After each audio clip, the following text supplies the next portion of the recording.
Shout out to all my cosmic creatives and spiritual entrepreneurs.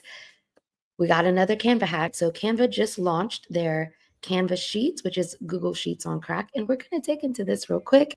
All right, so I'm going to show you a little something. So of course, we have to use our friend ChatGPT, but here is the Canva Sheets. We've also got the quick actions here, which is generate table, empty cells, all these fun things, right?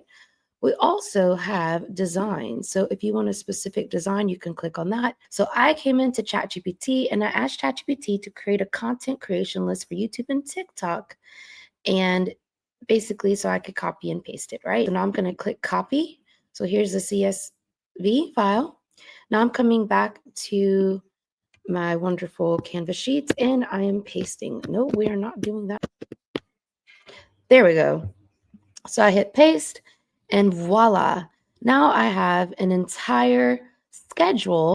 Where this gets fun is I want to know if I've completed this or not. So right here, we're going to add this column. We're going to go back to actions and we're going to keep scrolling until we see drop down.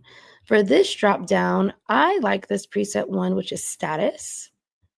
All right, so status. So that way, as I go through, I can say, oh, I'm still working on this. It's in progress. Oh, now I'm finally completed it. So for now, I'm going to do this. And since I haven't done any of them, I'm going to copy that, scroll down and paste. Voila. So now as I complete each video for my content creation list, I can go in and select where we're at. So that is your Canva hack for the day. Technically, it's Canva and ChatGPT hack, but now you know that you can have this tool at your disposal. So if you are not using Canva, please feel free to follow my YouTube channel, follow my TikTok for more tips and tricks and Canva hacks.